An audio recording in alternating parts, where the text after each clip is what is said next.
বাঁকুড়ার কোতলপুর ব্লকের বাগরোল গ্রামে রাতারাতি পুকুর ভরাটের ঘটনায় চাঞ্চল্য। অভিযোগ, গত কয়েকদিন আগে রাতের অন্ধকারে বাইরে থেকে মাটি এনে পুকুরটির জমি সমান করে বা ভরাট করা হয়। এই ঘটনায় ক্ষুব্ধ এলাকাবাসীরা পুকুরের মালিকের বিরুদ্ধে পদক্ষেপ গ্রহণের দাবি করা হয়েছে। অন্যদিকে সম্প্রতি নতুন মালিক পুকুর ভরাট করে জমি সমান করে ফেলেছেন। এলাকাবাসীরা জানিয়েছেন, রাতের অন্ধকারে বাইরে থেকে ট্রাক্টরের সাহায্যে মাটি এনে পুকুর ভরাট করা হয় এমনই অভিযোগ। সকালে উঠে থেকে সবাই অবাক। পুকুরের অবশিষ্ট অংশের মালিক যোগ করেন, পুকুর ভরাটের পেছনে মুজিবুর রহমান খান নামের এক ব্যক্তি জড়িত। তিনিই নাকি পুকুরের বড় অংশ কিনে ভরাট করেছেন। এলাকাবাসীরও একই অভিযোগই স্বরূপ। অভিযোগ বলতে এই পুকুরটা পূর্বাবস্থায় ফিরে আসুক, পুকুর হোক, এবং জল নিকাশি ব্যবস্থা যখন ফ্লাড হয় তখন জল এর উপর দিয়ে যায়, যে চাষিরা উপকৃত হয়। এই যে আপনার প্রায় 500 জন চাষি আছে এখানে। এই চাষিরা সব এই জলটা এখান থেকে সুবন্টিত হয়। এই গতিপথটা ছিল এই দিকে, গতিপথ এই দিকে ছিল। জলটা গগরা লোক উপকৃত হতো, চাষির ছিল অবশ্যই। কারা বুঝিয়েছে পুকুরটা? বুঝিয়েছে বলতে যারা কিনেছে তারাই বুঝাচ্ছে। হ্যাঁ, আগেও যারা কিনেছে তারা আংশিক বুঝিয়েছে, আর এরা আরও বুঝিয়ে দিয়ে বেশি করে বুঝিয়েছে। এখন অফিস থেকে বিএলআর অফিস থেকে কি বলে গেল? বিএলআর অফিস থেকে বললেন তো পুকুরটা পূর্বাবস্থায় ফিরিয়ে আনতে। আমরা জানি না, পুকুর এটা রেকর্ডভুক্ত পুকুর, পূর্বাবস্থা আনতে হবে। না দাদা, জোর জবস্থা করে কোনো এটা কিন্তু আপনার রাত্রের কাজ নয়। এটা কাজটা যদি পুকুর বুঝোতে হয় 2 দিন 3 দিন বুঝোতে লাগবে।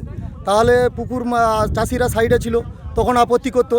এই অবস্থাতেই আমি কিনেছি, কিন্তু আমি যখন পুকুর থেকে কিনেছি তো আমি পুকুর করার চিন্তা ভাবনা করেছি যে মাঝখানটায় পুকুর আমি একটা কেটে দেবো, কেটে আর পাড়টা আমি বেঁধে দেবো। কিন্তু রেকর্ডে তো উল্লেখ আছে পুকুর বলে। হ্যাঁ, রেকর্ডে পুকুর বলে উল্লেখ আছে বলেই তো আমি পুকুর কাটবো। আপনি পুকুর ভরাট করতে পারেন না, পুকুর কেউ পারে না। আমি কেন? কেউ পারে না পুকুর ভরাট করতে। তাহলে এমনি অভিযোগ করছেন যে? অভিযোগ বলতে আমি এখানটা যখন গাছ লাগানো হয়েছিল, গাছ লাগানো অবস্থাতে আমি জায়গাটা কিনেছিলাম। মানে আমি নয়, আমার দাদা কিনেছিল জায়গাটা। তো গাছ অবস্থায় যখন কিনেছিল এটাকে, তো পাড়টাকে আমি পরিষ্কার করেছিলাম। পাড়টা যখন পরিষ্কার করি, ওই নিতাই রায় যে পুকুরের অংশীদার আছে, উনি আমাকে বলে 1 লক্ষ টাকা দিতে হবে। তো আমি 1 লক্ষ টাকার না দেওয়ার কারণে আমি বললাম তোমাকে কোনো ঘুষ দেবো না, আমি তো অন্যায্য কাজ করি না যে আমি ঘুষ দেবো। তো তখন ও বলল দেখো আমি কি করতে পারি। তখন ও কিন্তু বিআরএল দরখাস্ত মারে। কোনো চাষি এখানে কোনো অভিযোগ করে না। আর চাষির অভিযোগ জল নিকাশের ব্যবস্থা আমি করে দেবো। সেখানে আমি সাইড দিয়ে আমি ড্রেন দিয়ে দেবো। আমি তো পুকুরে মাঝখানে আমি মাছ চাষ করলে আমি মাঝখান দিয়ে তো ড্রেন দিতে পারবো না। আমি ওই জন্য সাইড দিয়ে আমি আপনার ড্রেন দিয়ে দেবো। এই ঘটনার পুরো চাউরতেই ঘটনাস্থলে গিয়ে পরিদর্শনে পৌঁছান রেভিনিউ ইন্সপেক্টর, এবং তিনি জানিয়েছেন এই বিষয়ে পুরোপুরি পদক্ষেপ গ্রহণ করা হবে বিএলআরও অফিসের তরফ থেকে। সিদ্ধান্ত কিছু নয়, আমি তো ফিল্ড করে এসেছি, আমি রেভিনিউ ইন্সপেক্টর। আমি সরজমিনে দেখতে পারিয়েছেন আমাদের মহামান্য বিএলআরও, তারই নির্দেশে আমি এসেছি।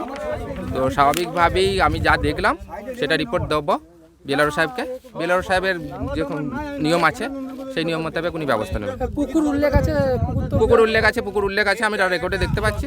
তো স্বাভাবিকভাবেই যে পুকুরের অবস্থায় ফিরিয়ে দেওয়ার জন্য তাদেরকে বলা হচ্ছে, এবং স্বাভাবিকভাবেই আমি যা দেখলাম এই মুহূর্তে, বা ওনার যা বক্তব্য যে পুকুর অবস্থায় উনি কেনেননি, বা পুকুর হয়তো গোটাটা ছিল না, এইভাবে উনি বলতে চাইছেন। কিন্তু যেহেতু আমরা পুকুর শ্রেণীভুক্ত দেখতে পাচ্ছি, যেহেতু টোটাল দাগটায় পুকুর শ্রেণীভুক্ত দেখতে পাচ্ছি, বা এখানে চাষিরা তাদের দাবি রাখছে, সেই হিসাবে আমি সেই রকম রিপোর্ট আমি দেবো, এবং ঊর্ধ্বতন কর্তৃপক্ষ যেমন ব্যবস্থা নেওয়ার আইনানুগ সেরকম নেবেন।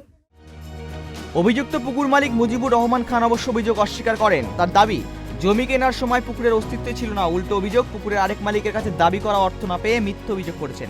এই ঘটনায় উত্তেজিত এলাকাবাসীরা।